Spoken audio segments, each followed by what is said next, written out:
आता पण टॉर्क आपल्याला माहिती आहे. टॉर्क काय असतं? आर क्रॉस एफ असतं. अंतर आणि बळचा गुणाकार असतो torque. Okay. R cross F आपण शिकले पहिल्या चॅप्टरला बी होतं. आता torque on rectangular loop in a uniform magnetic field. आता एक रेक्टेंग्युलर लूप आहे. आकृतीत तुम्ही पाहू शकता. ओके. इथं नॉर्थ पोल आहे, इथं साऊथ पोल आहे. ओके. आणि हे एक लूप आहे ए बी सी डी. ही एक लूप आहे. आता तिला इथून सप्लाय दिला तुम्ही. कोणाचा आवाज? सर हा. मयूरचं नेट नाही आणि अक्षय फोन नाही उचलले. जाऊ दे मग.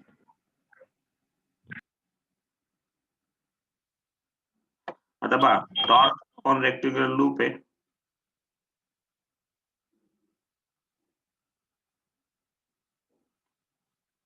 ती एक लूप आहे तुमच्याकडे ए बी सी डी. ही लूप आहे तुमच्याकडे. ओके. तिला इथं बॅटरीने कनेक्ट केलेलं आहे आपण. तर इथून करंट आय फ्लो होतो त्याच्यामधून. बरोबर आहे. इकडे नॉर्थ पोल आहे, इकडे साऊथ पोल आहे. तर याच्या मधून नॉर्थ टू साऊथ तुमचं मॅग्नेटिक फील्ड असणार आहे इथं. ओके. इथून असं तुमचं मॅग्नेटिक फील्ड असेल. असं मॅग्नेटिक फील्ड हमेशा नॉर्थ कडून साऊथ कडे असतं. मग या प्रकारे तुमचं मॅग्नेटिक फील्ड असेल. Okay. So that now we are going to discuss all this things. मग आपल्याला काय करू आता काय असणार आहे? तर हे एक कंडक्टर आहे, म्हणजे काय एक वाहक तार आहे ते. पुरी लूप म्हणजे काय, याचे 4 भाग होऊ शकतात. A B, B C, C D आणि ए डी असे 4 भाग होतील याच्यावर. मग आता या 4ही भागांमध्ये जर आपण पाहिलं, ओके, तर त्याच्यातला हा ए बी आणि हा सी डी भाग जो आहे तो चुंबकीय क्षेत्राला लंब येईल. पण तुमचं मॅग्नेटिक फील्ड असं आहे आणि ते असेल. तर ह्या प्रकारे असं 90चा अँगल बनेल त्यांच्यामध्ये. आणि इकडे बी मॅग्नेटिक फील्ड असं जाईल आणि हे असेल तर 90चा अँगल बनणार आहे. मग या 2 भागांमध्ये अँगल कितीचा बनेल? मॅग्नेटिक फील्ड आणि त्यांची जी लांबी त्याच्यातला अँगल 90चा असेल. आणि हा भाग बीसी भाग आणि एडी भाग हे मॅग्नेटिक फील्ड लागायला समांतर आहेत. मग आता हे 2 जे भाग आहेत, जे समांतर भाग आहेत, त्यांच्यामुळे तुम्हाला कोणतंही बळ भेटणार नाही. त्यांच्यावर कोणतंही मॅग्नेटिक फील्डचं बळ लागणार नाही. बळ केव्हा लागतं? जेव्हा समांतर शिवायचा अँगल असेल तेव्हा. आणि 90 असतील तर मॅक्सिमम बळ लागतं. बरोबर आहे. मग हा एडी आणि हा बीसी भाग याच्यामुळे कोणतंही बळ लागणार नाही. बळ जे लागेल ते एबी आणि सीडी भागामुळेच लागणार आहे. मग ते किती बळ लागेल? याचे 2 केस कन्सिडर करायचे. त्याच्यातला हा सगळ्यात पहिला केस आहे, की जे तो लूप आहे, बरोबर? तर ती लूप जी आहे ती चुंबकीय क्षेत्राला लंब आहे. अशा प्रकारे घ्यायचं आहे आपल्याला. म्हणजे त्याचा जो एरिया वेक्टर आहे या लूपचा, तो चुंबकीय क्षेत्राला काय असणार? लंब असेल. मग त्या केसमध्ये आपण एबी भाग घेऊ. तर एबी भागाची लांबी किती आहे? बी आहे. एबी भागाची लांबी किती येईल? बी. सीडी भागाची लांबी किती येईल? बी येईल. कारण लूप आहे तर त्याच्या समोरासमोरील भाग सारखे असतात. मग सगळ्यात पहिले पहा, आता इथून आपण करंट देतोय तर हे करंट इकडून असं फ्लो होतोय. ज्या दिशेत करंट असतं त्या दिशेत लेंथ घ्यायची राहते. मग बी आपण या दिशेत घेऊ आणि इकडे बी ह्या दिशेत घेऊ आपण. करंट इकडून असं आत बाहेर येतंय, इकडून आत जातंय करंट. बरोबर? मग एबी भागावर लागणारं बळ. तर बळसाठीचं सूत्र काय असतं आपल्याकडे? F इज इक्वल टू एखादा वाहक तारावर चुंबकीय क्षेत्रात असलेल्या वाहक तारावर लागणारं बळ I L B sin theta येतं. ओके. हे बळाचं सूत्र आहे. वाहक तारावर लागणारं बळाचं सूत्र आहे. बट इथं बी आणि एल मधला अँगल कितीचा आहे? बी आणि इथं एल नाही ऍक्च्युली. इथं लांबी त्यांनी स्मॉल बी घेतलेली. ओके. लांबी एलच्या जागेवर काय घेतलं? स्मॉल बी घेतलेली आहे. ओके. मग त्याच्यावर लागणारं बळ, ते बळ शोधायचंय. आता या दोघांमधला अँगल कितीचा आहे? थिटा बरोबर 90 आहे. तर हे काय होऊन जाईल? 1 येऊन जाईल. sin 90 बरोबर काय होऊन जाईल? 1 होऊन जाईल. तर तुमचं जे बळ लागेल पहिल्या बाजूवर ते F इज इक्वल टू किती येईल? F is equal to I small B आणि कॅपिटल बी. ओके. या लूपची लांबी तुम्ही बी घेतलेली, रुंदी त्याची काय? ए. बरोबर? लांबी रुंदी ए. ओके. मग एवढं बळ लागेल. तर तुम्ही इथं पाहू शकता F1 बळ कोणावर लागणारं बळ आहे ते? एबी बाजूवर लागणारं बळ. ही जी लूप आहे तिची एबी बाजूवर लागणारं बळ किती असणार आहे? F1 I B कॅपिटल बी असणार आहे. त्याच्यात आय काय आहे? त्याच्यातून पास होणारं करंट. स्मॉल बी काय आहे? त्याची लांबी आहे. आणि कॅपिटल बी काय आहे? त्याच्यासोबत इंटरॅक्ट होणारं चुंबकीय क्षेत्र. बरोबर? चुंबकीय क्षेत्र दिसत नाही पण आहे. कसं आहे? इथं नॉर्थ आहे, इथं साऊथ आहे. तर नॉर्थ टू साऊथ चुंबकीय क्षेत्र आहे इथून आतून. जे दाखवलेलं नाही पण इथं आहे. ओके. हे झालं पहिली बाजूवर लागणारं बळ. आता दुसऱ्या बाजूवर लागणारं बळ तर 0 असणार आहे. ओके. ह्या बाजूवर BC वर बळ नाही लागणार कारण ती समांतर चुंबकीय क्षेत्राला. तिसरी बाजू CD वर लागणारं बळ. आता CD साठी सगळं सेमच आहे. फक्त काय आहे दिशा विरुद्ध आहे त्याच्यावाली. ओके. आता पहा हे जे AB वर लागणारं बळ होतं त्याची दिशा नक्की करू आपण. तर हे AB वर लागणाऱ्या बळसाठी तुमची जी लांबी आहे B ती ह्या दिशेत आहे. लांबी B तुमची ह्या दिशेत आहे. ओके. आणि मॅग्नेटिक फील्ड तुमचं ह्या दिशेत आहे. ओके. आपल्याला स्क्रू इकडून असा फिरवावा लागेल. B कडून कॅपिटल B कडे. मग स्क्रू असा फिरेल. असा फिरेल म्हणजे कुठे जाईल तो? आत जाईल आत. आत म्हणजे असं जाईल. तुमचं बळ कोणत्या दिशेत दिसेल? असं खालच्या बाजूला असेल इकडे. बरोबर? मग आता इथं पहा ना तुम्ही, तर इथं करंटची दिशा उलटी आहे. ओके. इथं पहा चुंबकीय क्षेत्रासोबत बनणारा अँगल इथं बी 90 आहे. बरोबर? लांबी आणि चुंबकीय क्षेत्रातला अँगल किती असणार आहे? 90 असणार आहे. बरोबर? दुसरं राहिलं दोघं 90 आहेत. याची लांबी बी बीच आहे. चुंबकीय क्षेत्र बी कॅपिटल बीच आहे त्याच्यासोबत आणि करंट बी तेच फ्लो होतोय. मग हे दुसरं जे बळ येईल F2 ते बी किती येणार आहे? तेवढंच येईल. I capital B small b. पण त्याची जी डायरेक्शन असेल ती उलटी असणार आहे.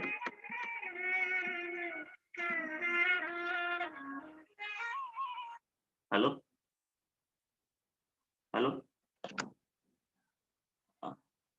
रातले करा होता असं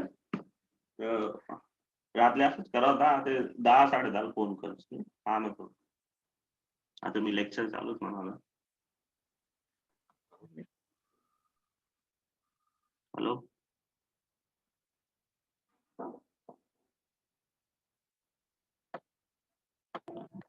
सर मध्ये मध्ये आठवण काढू जाते सर. एक कॉल येतो ना तर नेटवर्क चाललं जातंय तर मग निघून जातात सिस्टम मधून बाहेर. हो. ओके. तो इथं बघा. तर मग इथं पहा ह्या बाजूवर लागणारं बळ जे होतं ते कुठं होतं? असं आत जाणाऱ्या बाजूला होतं असं. मग ह्या बाजूवर लागणारं बळ कुठं असणार आहे? असं असणार बाहेर येणाऱ्या दिशेत. तुम्ही पाहू शकता हे दोन बळ आहेत ते परस्पर लंब आहे, विरुद्ध दिशेत आहेत. पण एक दुसऱ्याला समांतर आहेत पण परस्पर विरुद्ध दिशेला आहेत. ते हे दोघं बळ काय करतील? समान मूल्याचे आहेत पण परस्पर विरुद्ध दिशेत आहेत आणि एकरेखस्त बी नाही आहेत. एकाच लाईनवर नाही आहेत ते. वेगवेगळे लाईन ऑफ ऍक्शन आहे त्यांच्यावाल्या. तर असे जे बळ असतात ते काय करतात? बळ युग्म रचतात. ज्याला आपण टॉर्क म्हणतो. आपलं कपल म्हणतो कपल. आणि ते काय करतात? टॉर्क साठी रिस्पॉन्सिबल असतात. म्हणजे त्यांच्यामुळे तुमच्या सिस्टम मध्ये टॉर्क जनरेट होणार. ओके. मग हे दोन बळ टॉर्क कसं काय लावतील? तर ते पाहू आपण आता. सर आवाज अटकतोय सर. सगळ्यांसाठी अटकतोय का तुझ्या एकट्यासाठी अटकतोय?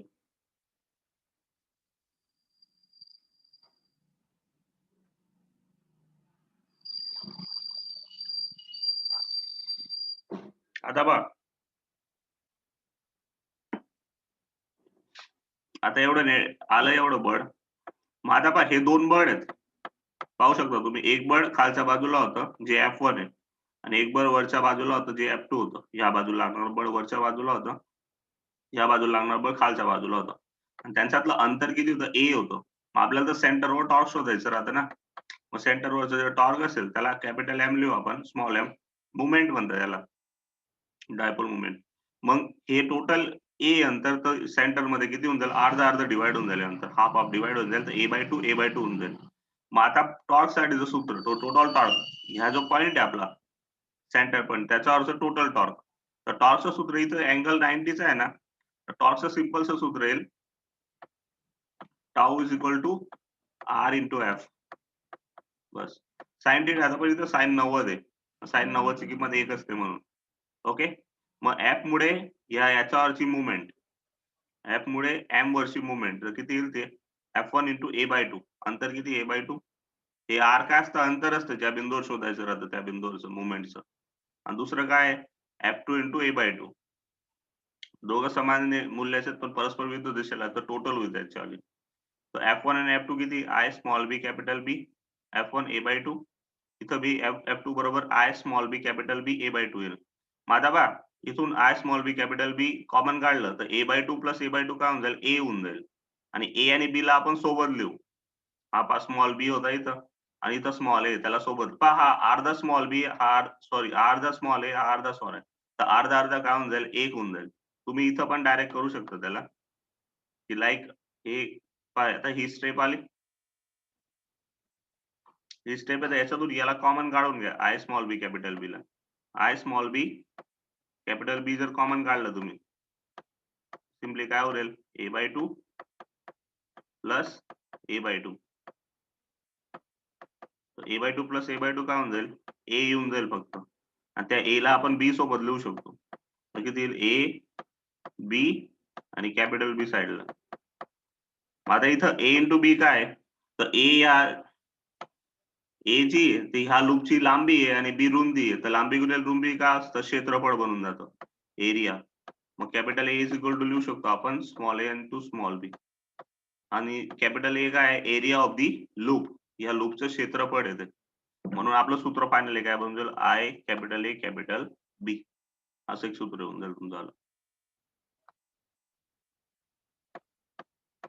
Okay, so capital A is equal to A B is the area of rectangle. Okay, ह्या रेक्टँगलचा काय तो एरिया, एवढं टॉर्क तुमच्या रेक्टँगल वर लागणार आहे.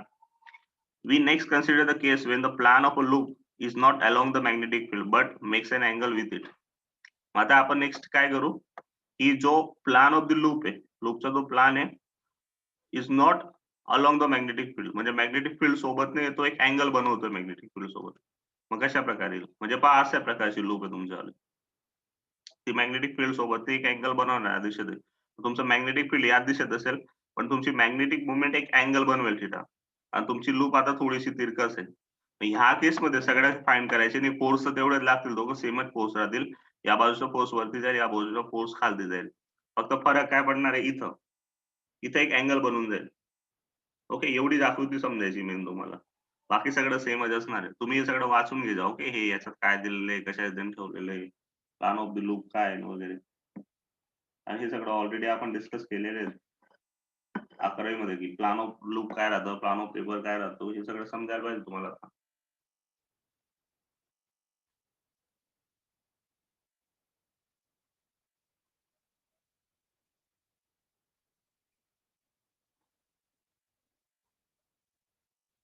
आता बळ तर झालंय, तर मग आता दोघं बळ आय स्मॉल बी कॅपिटल बी असणार आहे, दोघांमधलं a/2 अंतर. बरं, ह्या वेळेस तुमचा अँगल काय आहे, थिटा आहे. मग आता हा अँगल थिटा असेल, तर हा जो सेकंड अँगल असेल तो किती असेल, आलं होतं ना, म्हणजे काहीतरी लिखेल असं, मग देखता होईल.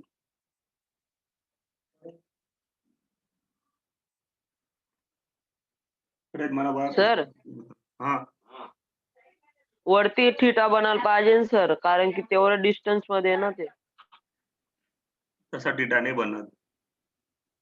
जो मॅग्नेटिक, ही मॅग्नेटिक मुवमेंट आहे, ती मॅग्नेटिक फील्ड सोबत थिटा अँगल बनवतोय. हे तर असंच राहणार आहे, आडवा असं. याच्यासोबत हा बी आहे, बी हा सरळ दिसत होता, त्याच्यासोबत थिटा अँगल बनलाय. आणि हा जो a/2 आहे, या एम सोबत 90 अँगलने सेपरेटेड असेल. हा जो उरलेला अँगल असेल, हा अँगल कितीचा असेल, हा अँगल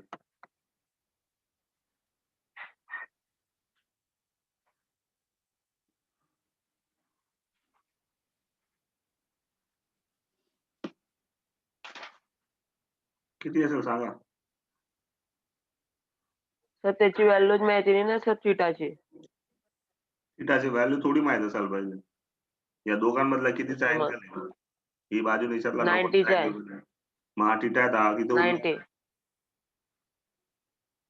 हा थिटा आहे, टोटल 90 आहे, तर हे किती उरलं. सिंपल लॉजिक लावा, थिटा जितका बी असेल त्याच्यामधून 90 मधून काय होऊन जाईल, तो मायनस मायनस होऊन जाईल, 90 मायनस थिटा होऊन जाईल ना. त्याला व्हॅल्यूशी काय घेणं देणं.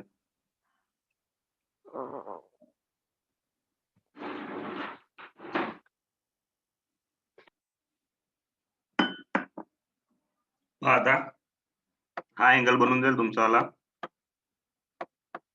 90 मायनस थिटा. ओके, मग आता हा 90 मायनस थिटा असेल तर हा बी काय असणार आहे 90 मायनस थिटा असेल, ऑपोजिट अँगल आहेत म्हणून. आपल्याला नेहमी टॉर्क साठी काय करावं लागतं, दोन बडांमधलं लंब अंतर घ्यायचं असतं. हे अंतर a/2 लंब नाही आता इथं, मग आपल्याला हे अंतर शोधावं लागेल, इथून इथपर्यंतचं अंतर शोधावं लागेल. बरोबर, मग आपल्याला त्यासाठी हा अँगल माहित असणं जरुरी होतं, तो भेटून गेला आपल्याला. मग आता हे अंतर शोधायचे तर ही या 90 मायनस थिटाची जवळची बाजू आहे, कर्ण तर माहिती आहे आपल्याला a/2 आहे, म्हणजे अशी आकृती ती.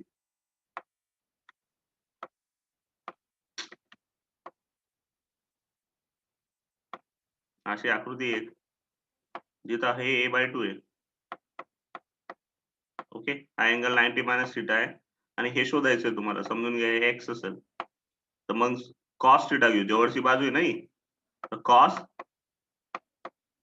किती 90 minus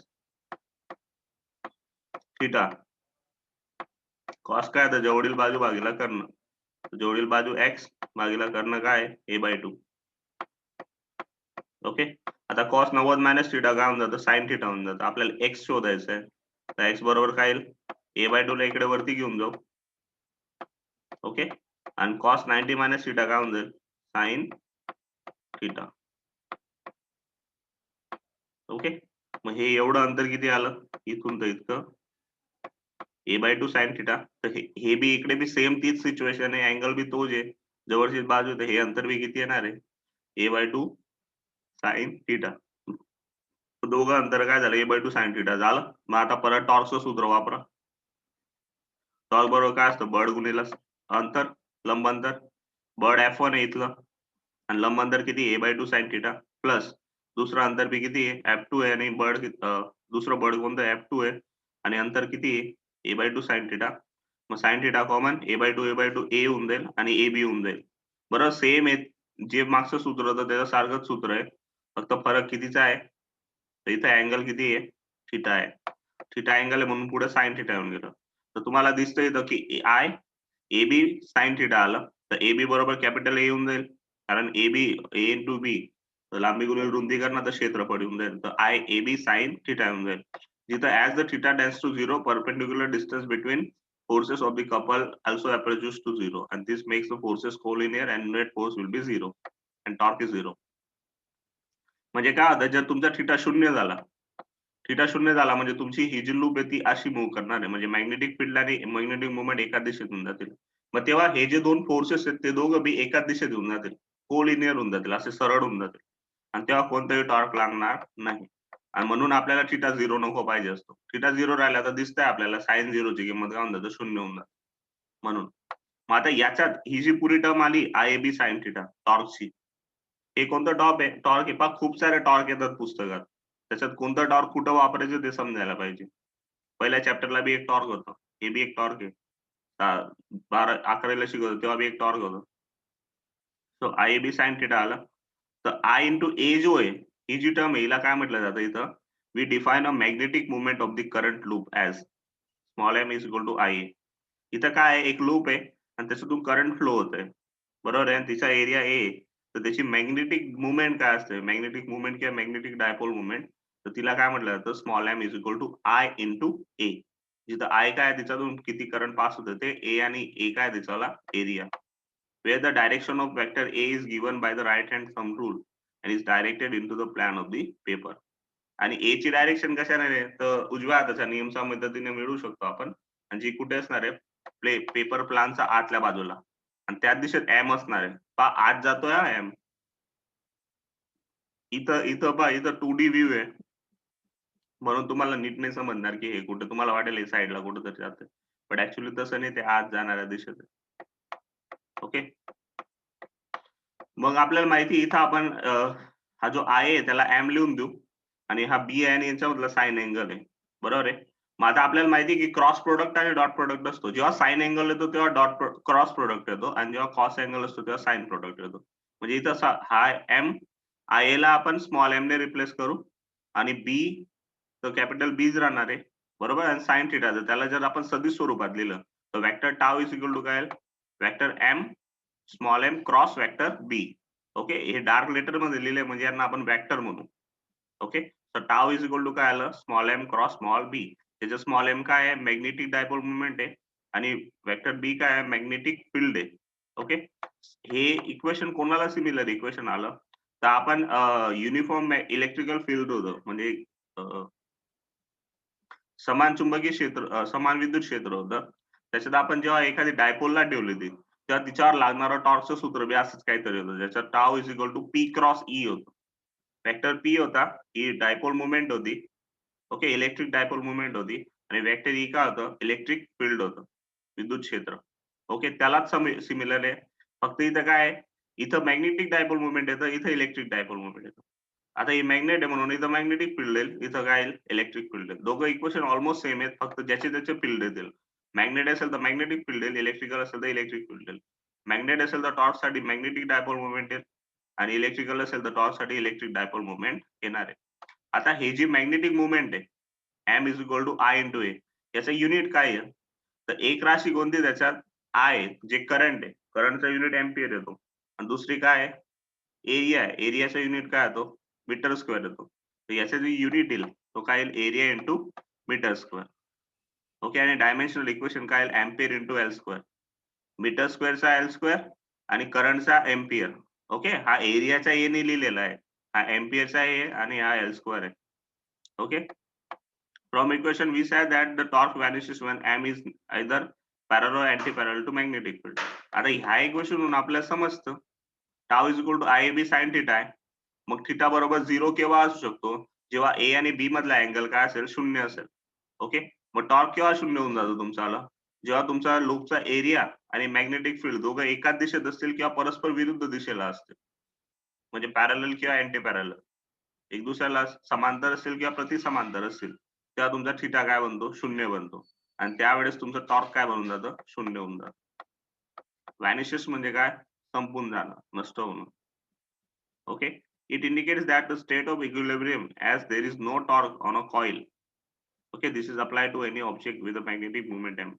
When magnetic moment m and capital B are parallel, the equilibrium state is stable one.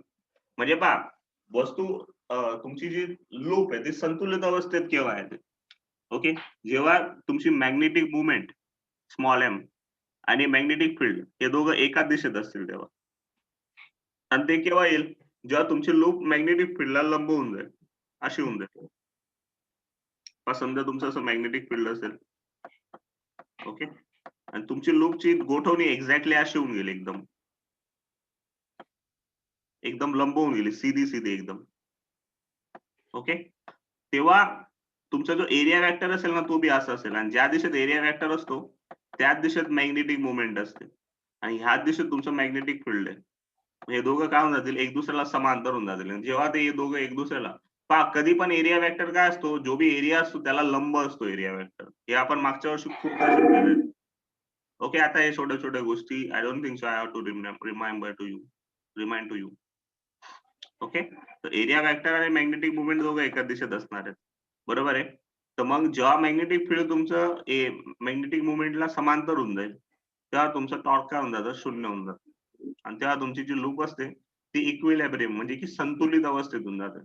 आपण 11वीला शिकले होते की एखादी वस्तू चाक गती करत असेल तेव्हा ती संतुलित अवस्थेत केव्हा असते, जेव्हा त्याच्यावर लागणारं कुल टॉर्क 0 असतं, टोटल टॉर्क 0 होऊन जातं, तेव्हा ती कोणीय संतुलन मध्ये होऊन जाते. कोणी म्हणजे आपण चाक गतिकीय संतुलन मध्ये होऊन जातो.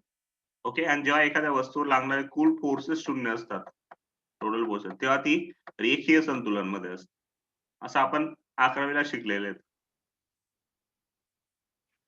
ओके, सो फायनली आता इथे एकच टर्न असणार आहे लूप मध्ये, असे समजा एन टर्न्स असणार आहे, एखादी लूप ठेवली असेल आपण मॅग्नेटिक फील्ड मध्ये, तर तिची टोटल मॅग्नेटिक मुवमेंट काय होऊन जाईल, एन आय वेक्टर आहे. जिथे तिची दिशा कोणाच्या दिशेत असेल, एरिया वेक्टर एच्या दिशेतच असणार आहे त्याची मॅग्नेटिक मुवमेंटची डायरेक्शन. एन काय आहे, नंबर ऑफ टर्न्स, आय काय आहे, दरेक टर्न मधून पसार होणार करंट, आणि ए काय आहे, एरिया आहे त्या लूपचा. ओके, मग हे तुमचं मॅग्नेटिक मुवमेंटचं सूत्र झालं. कोणाला डाऊट आहे थ्योरी मध्ये?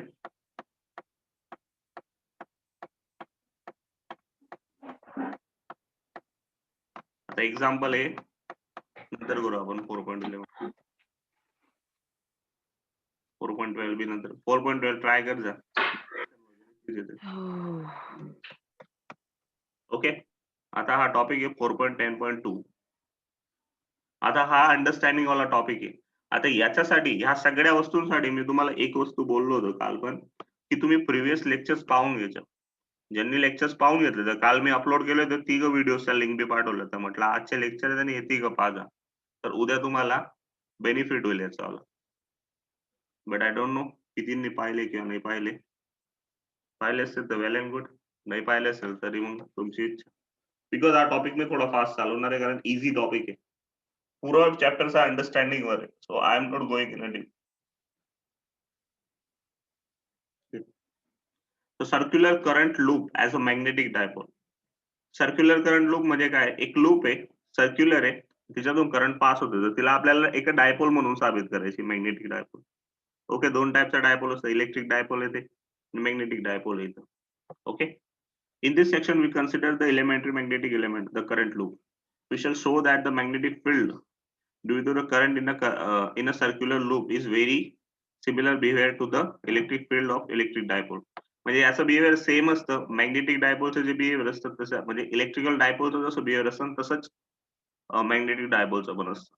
मग आता समजून घ्या की एक लूप आहे आपल्याकडे, एक मॅग्नेटिक डायपोल आहे, म्हणजे एक लूप आहे आपल्याकडे. आता आपण एक थ्योरी शिकले होते की लूप असेल, तिच्यातून करंट आय पास होत असेल आणि त्या लूप पासून त्याच्या अक्षवरच्या एक्स अंतरावर असणाऱ्या बिंदूवर, ओके, या लूपची त्रिज्या आर असेल, ओके, आणि त्याच्यापासून एक्स अंतरावर असणाऱ्या बिंदूवर, एखाद्या बिंदूवर मॅग्नेटिक फील्ड किती असतं, तर त्याच्यासाठी जो सूत्र असतं B is equal to μ0 I r² upon 2 in bracket r² plus x² plus capital R² upon 3/2 raise to 3/2 हे सूत्र येतं त्याचं मॅग्नेटिक फील्डचं. आर अंतरावर असणार, आर त्रिज्या असणारे लूप की ज्याच्यातून पास होणारा करंट किती आहे, आणि त्याच्यामुळे त्याच्या केंद्रापासून एक्स अंतरावर असणाऱ्या बिंदू P वर, त्याच्या अक्षवरच्या बिंदूवर, एक्स अंतरावर पण अक्षवरच्या बिंदू P वर जे मॅग्नेटिक फील्ड असतं या लूप मध्ये, ते त्याचं सूत्र झालंय, बरोबर.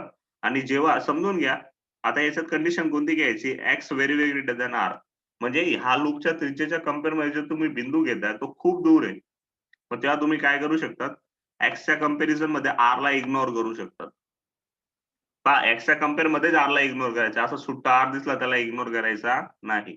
एक्स सोबत प्लस मायनस मध्ये असेल ना, तशा आरला आपण काय करायचं, इग्नोर करायचं. मग तुम्हाला काय केस भेटेल पुढे,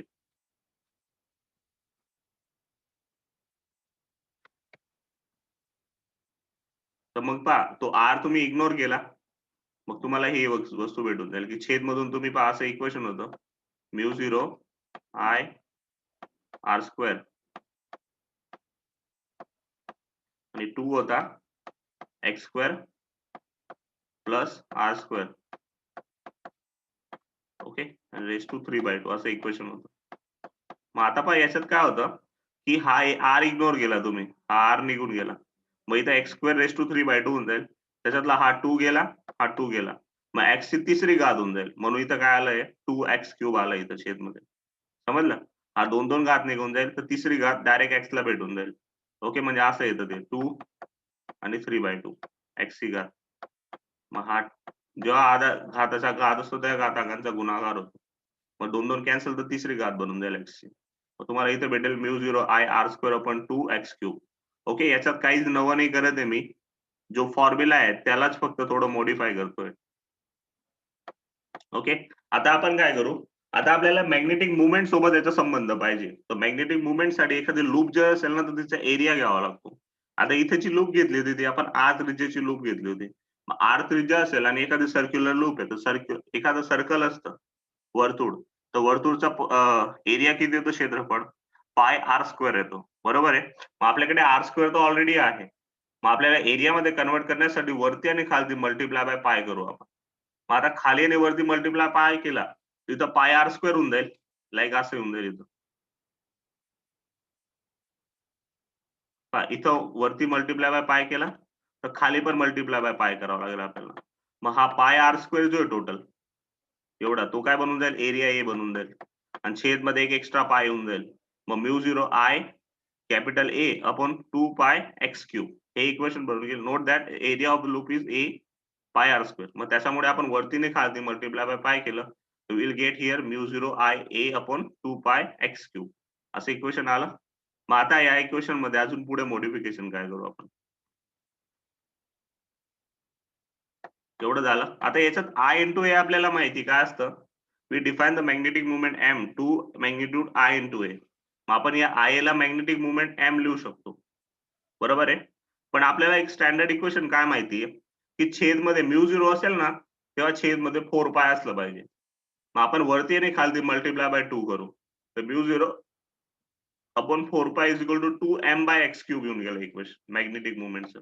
This expression of equation is very similar to the expression obtained earlier for the electric field of the dipole. मग आता हे इक्वेशन कोणाला सिमिलर आहे? कोणाशी साम्यता दर्शवतं?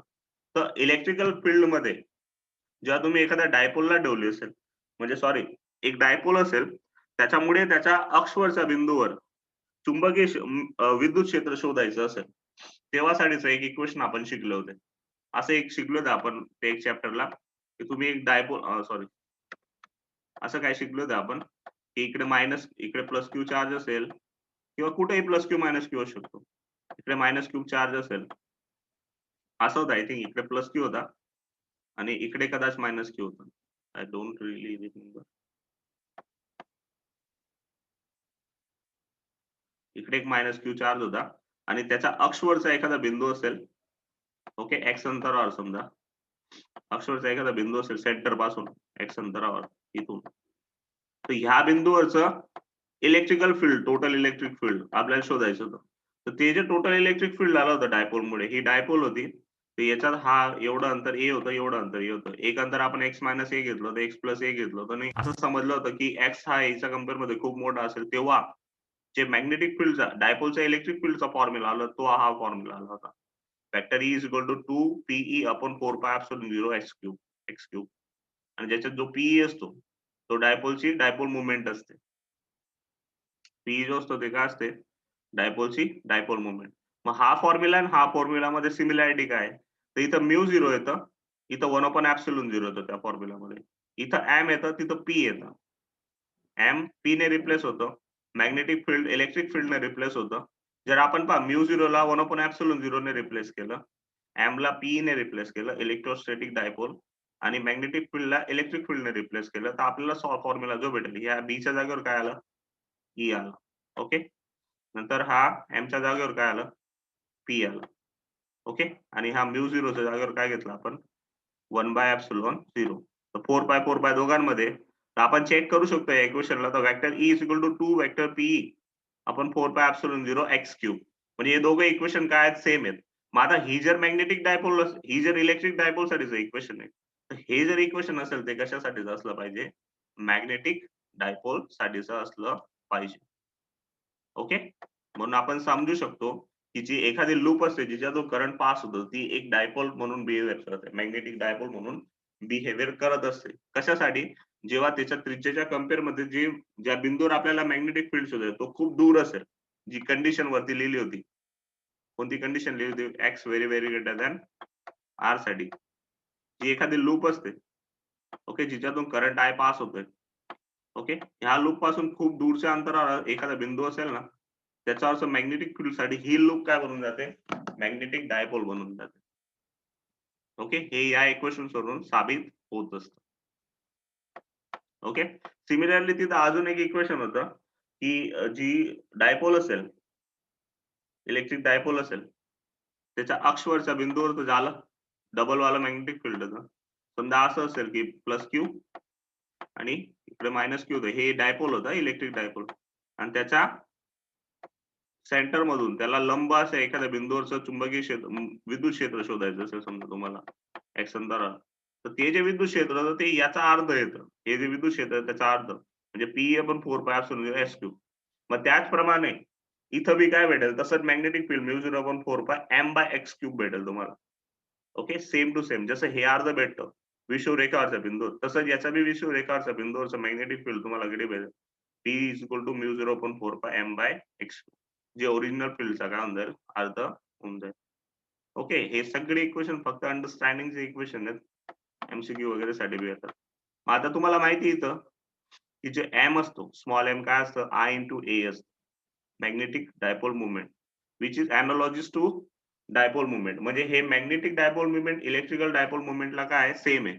बट आपण एक वस्तू पाहू शकतो की मॅग्नेटिक मुवमेंट असते ना म्हणजे इलेक्ट्रिकल फील्ड जे असते त्याच्यात तुम्हाला मोनोपोल्स भेटतात. मोनोपोल्स म्हणजे काय एक सिंगल पोल जसं की प्लस क्यू चार्ज किंवा मायनस क्यू चार्ज सिंगली भेटू शकतात वेगवेगळे. बट डायपोल मॅग्नेटिक डायपोल मध्ये कधी बी तुम्हाला नॉर्थ किंवा साऊथ सिंगल नाही भेटणार. येतील तर दोघं सोबतच येतील नाही तर येणारच नाही. जसं की तुम्ही कोणतं बी चुंबक घ्या त्याला एक एंड नॉर्थ असतं दुसरा एंड साऊथच असतं हमेशा. असं कधी पाहिलंय की एक असं चुंबक आहे की ज्याचं फक्त नॉर्थच आहे साऊथ आहेच नाही असं शक्यच नाही. तो चुंबकसाठी एक सिंगल पोल एक्झिस्ट करतच नाही. दोघं एक सोबतच येतात. चुंबकचे दोघं ध्रुव एक सोबतच असतात. कधी बी सिंगल ध्रुव राहत नाही. पण विद्युत क्षेत्रात जे विद्युत क्षेत्र आपण विद्युत क्षेत्राची किंवा इलेक्ट्रोस्टॅटिक्सची गोष्ट केली तर त्याच्यात प्लस क्यू आणि मायनस क्यू चार्जेस तुम्हाला सेपरेट भेटू शकतात. ओके प्लस क्यू बी एकटा भेटू शकतो मायनस क्यू बी एकटा भेटू शकतो दोघं सोबत बी असू शकतात. बट मॅग्नेटिक मध्ये असं कधीच राहत नाही. मॅग्नेटिक मध्ये नॉर्थ आणि साऊथ हमेशा सोबतच असतात. कोणतंही मॅग्नेट घ्या त्याला नॉर्थ आणि साऊथ सोबतच असतात. म्हणजे त्याचे दोघं पोल एक सोबतच असतात हमेशा. सिंगल पोलवाला मॅग्नेट आजपर्यंत ना कधी भेटलं होतं ना कधी भेटलं आहे ना कधी भेटेल. शक्यच नाही ती प्रॉपर्टीज नाही त्याच्यावाली. अंडरस्टूड? समजलं? इथं कोणाला डाऊट? एकदम सिंपल थिअरी एकदम सिंपल. काही हाय नाही फॉर्म्युलाज टाकायचे त्याच्यात तुम्हाला मॉडिफिकेशन करायचे आणि आन्सर काढायचे आणि कंपॅरिझन करायचे नथिंग एल्स. तुम्हाला पेपरात काय प्रश्न येऊ शकतो याच्यावरून?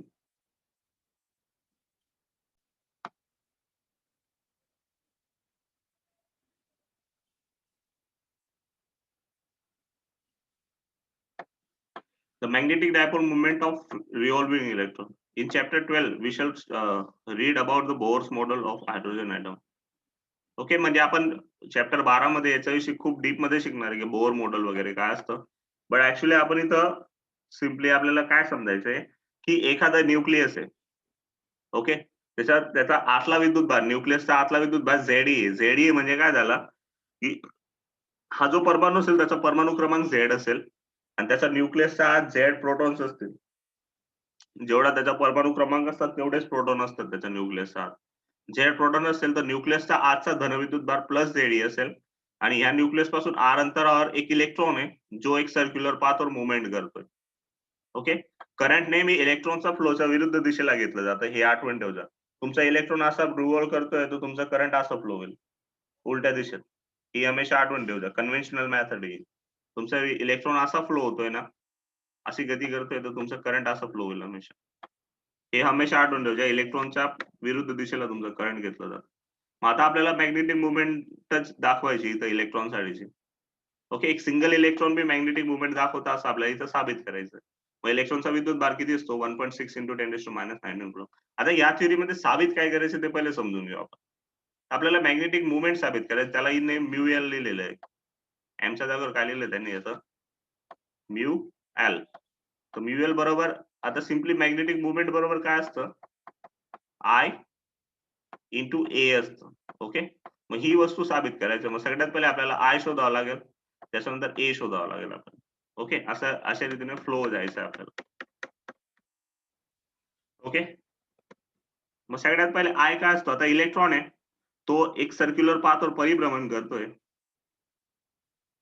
ओके इलेक्ट्रॉन काय करतोय तुमच्याला एक वर्तुळाकार सर्क्युलर पाथ त्याचा परिभ्रमण करतोय. मग त्याचा करंट किती असेल तर I is equal to E by capital T. जिथं कॅपिटल टी काय असणार टाइम पिरियड ऑफ रिव्होल्युशन म्हणजे हे जे रिव्होल्युशन करतोय तो गोल फिरतोय त्याचा टाइम पिरियड. आता टाइम पिरियड काय असतो तर एक रिव्होल्युशन पूर्ण करण्यासाठी लागणारा वेळ म्हणजे एक सायकल कंप्लीट करण्यासाठी जेवढा वेळ लागतो त्याला त्याचा टाइम पिरियड म्हटलं जातं. आणि विद्युत भार किती इलेक्ट्रॉनचा ई आहे. तर आपल्याला माहिती आहे विद्युत करंटचं इक्वेशन माहिती आहे आपल्याला क्यू बाय टी येतं. मग क्यू बरोबर ई लिहितं आणि कॅपिटल टी म्हणजे काय टाइम त्याला एक परिभ्रमण पूर्ण करण्यासाठी लागणारा वेळ. आता T is time period of revolution let's R be the orbital radius of electron. आता समजून घ्या की ज्या ऑर्बिट मध्ये इलेक्ट्रॉन फिरतोय त्या ऑर्बिटची रेडियस जी ती स्मॉल आर आहे.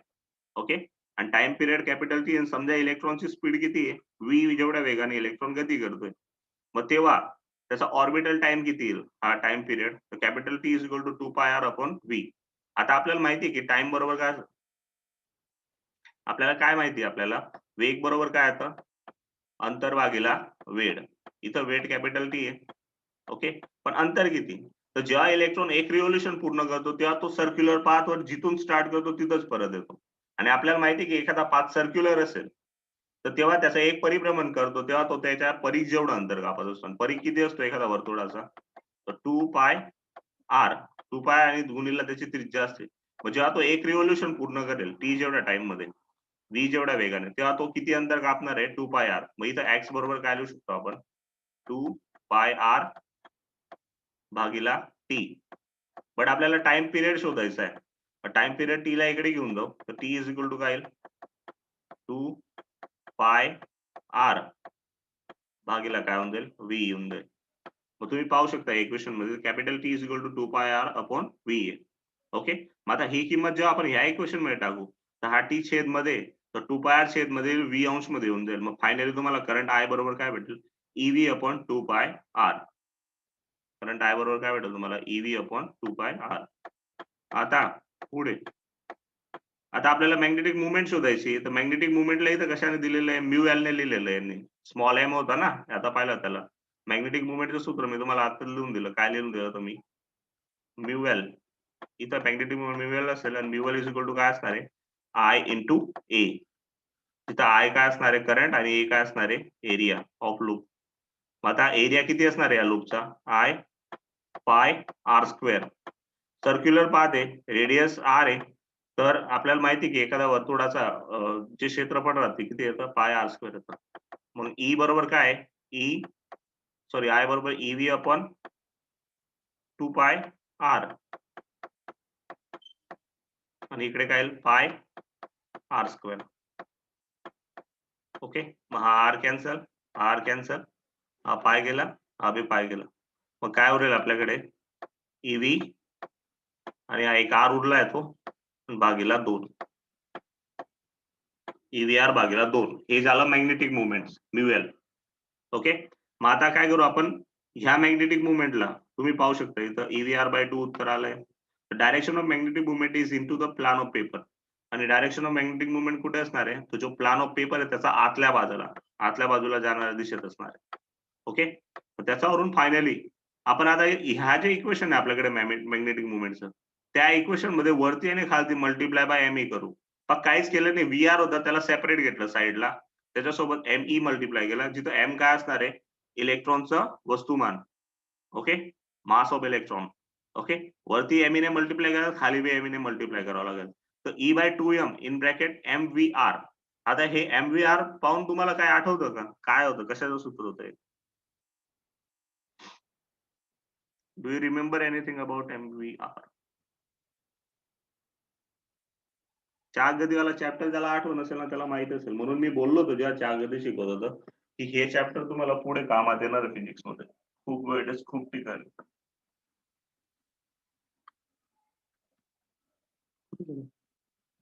हा, तर पहा, MVR नथिंग बट हे काय असतं, अँग्युलर मोमेंटम असतंय. काय असतंय, कोनीय वेगमान. MVR काय असतं, कोनीय वेगमान, जिथं एम काय असणार, जी वस्तू फिरते, जसं इथे इलेक्ट्रॉन फिरते तर इलेक्ट्रॉनचं वस्तुमान, व्ही काय असणार आहे त्याचा वेग, आणि आर काय असणार आहे तर वर्तुळाकार मार्गाची त्रिज्या. तर MVR इज नथिंग बट कोनीय वेगमान आहे इथं. जिथं L is magnitude of angular momentum of electron about the central nucleus. म्हणजे न्यूक्लियसच्या आसपास इलेक्ट्रॉन ज्या आर त्रिज्येच्या गतिपथावर फिरतोय, तर त्या गतिपथावर फिरताना व्ही वेगाने इलेक्ट्रॉन फिरतोय, तर त्याचं कोनीय वेगमान किती असणार आहे, MVR असेल. आता याला आपण वेक्टर फॉर्म मध्ये जर लिहिलं तर इथं पुढे मायनस येऊन जाईल. मायनस कशाचा येईल, इलेक्ट्रॉनचा. कारण तुमचा इलेक्ट्रॉन ज्या दिशेत गती करतो त्याच्या विरुद्ध दिशेला तुम्हाला काय भेटणार आहे, मॅग्नेटिक मुवमेंट भेटणार आहे. वेक्टरली म्हणजे वेक्टर फॉर्म मध्ये आपण लिहिलं तर mu L is equal to काय येणार आहे, मायनस E/2m इंटू एल.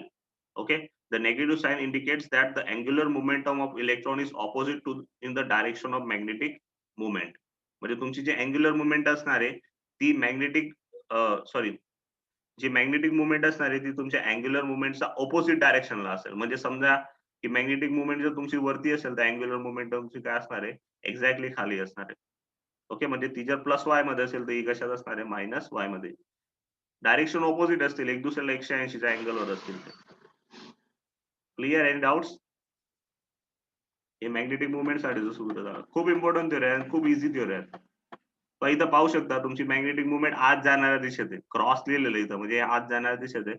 तर तुमची जी डायपोल मुवमेंट असेल ती कुठे असणार आहे? ते बाहेर येणाऱ्या दिशेत असेल. आता ही लूप जी घेतली ना तिचा एरिया आत जाणारा घेतलेला आहे त्यांनी, म्हणून असं केलेलं आहे. तर तुमची मॅग्नेटिक मुवमेंट बाहेर येणाऱ्या दिशेत आहे. एम व्ही क्रॉस आर येतं त्याच्यामध्ये. तर व्हेलॉसिटी व्ही तुमची अशी असणार आहे आणि आर असा असणार. तर व्ही कडून आर कडे जर स्क्रू फिरवला तर तो बाहेरच निघणार आहे. ओके, हे तुम्ही सगळं समजायचं. थोडं डोकं वापरायचं याच्यात. इन्स्टेड ऑफ इलेक्ट्रॉन, आता समजा इलेक्ट्रॉनच्या जागेवर तुम्ही जर धन आयन घेतला असता, प्लस क्यू चार्ज घेतला असता, तर तेव्हा तुमची मॅग्नेटिक मुवमेंट काय असती? आणि मॅग्नेटिक मुवमेंट आणि मोमेंटम, अँग्युलर मोमेंटम दोघं सेम डायरेक्शन मध्ये असले पाहिजे. इथे इलेक्ट्रॉन होता म्हणून एक दुसऱ्याला विरुद्ध दिशेत येतात ते, बरोबर? लक्षात ठेवा. इलेक्ट्रॉन असला तर डायरेक्शन चेंज ऑपोझिट होऊन जातात फक्त. पण जर धनविद्युत भार राहिला असता इलेक्ट्रॉनच्या जागेवर मग ते दोघं एका दिशेत आले असते. मग आता याच्यात हा जो रेशो आलाय, इथं आपण म्यूएल भागीला हा जो एल आहे याला छेद मध्ये घेऊन जायचा आला, तर आपल्याकडे फक्त काय उरेल? म्यूएल बाय एल जर घेतला आपण तिथं E/2m भेटेल. आणि हे जे E/2m असतं याला काय म्हटलं जातं? गायरोमॅग्नेटिक रेशो म्हटलं जातं. इम्पॉर्टंट वस्तू सर आहे. हा, मायनस कुठं गेला मग? अरे मूल्य घेतो ना तेव्हा मायनसची काही गरज नाही ना. मग समजलं? हे पाय इक्वेशन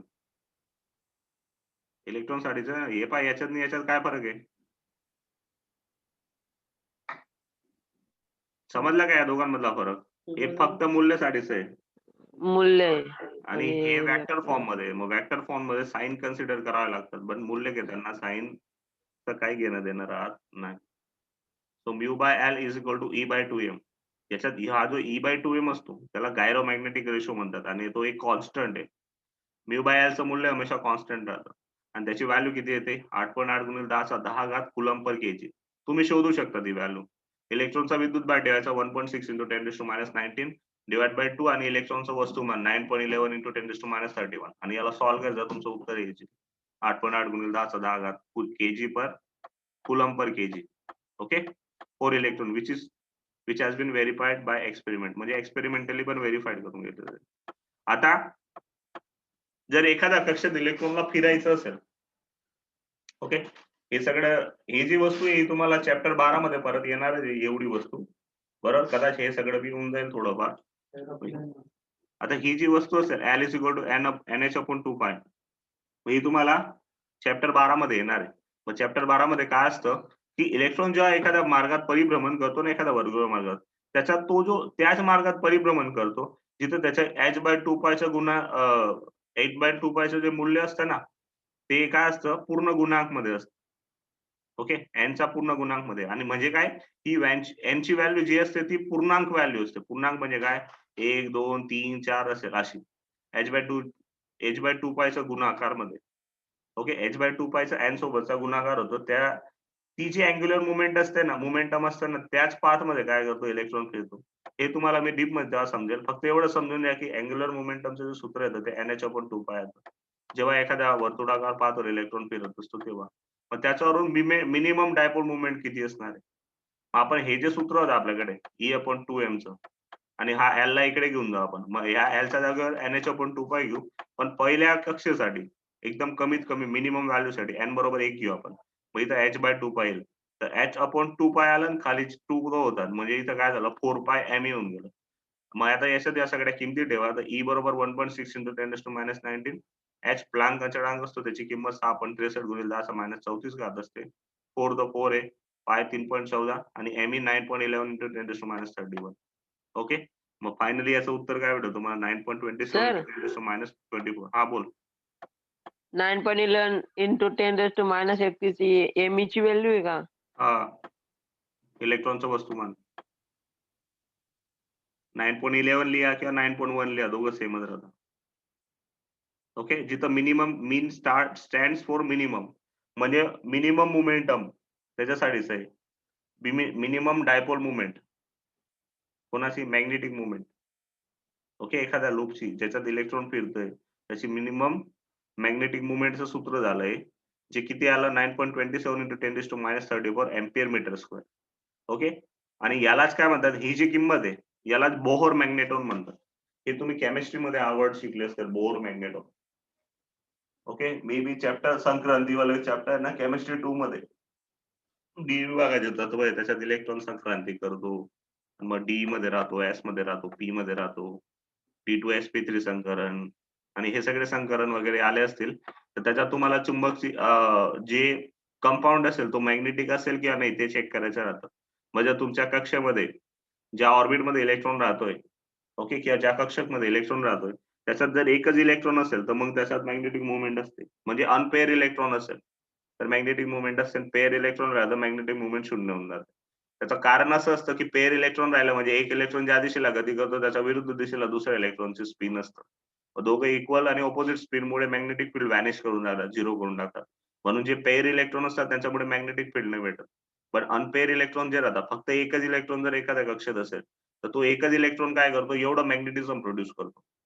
मग असे जर 3 इलेक्ट्रॉन राहिले तर गुणीला 3 करायचं, 4 राहिले तर गुणीला 4 करायचं. मग बोहर मॅग्नेट्यूड जो युनिट आहे त्याची व्हॅल्यू एवढी येते 9.27 × 10⁻³ ampere metre square. Understood? Any doubts? No sir. मग आज एवढ्यासाठी उद्या मूव्हिंग कॉइल गॅल्व्हनोमीटर आपण शिकूया.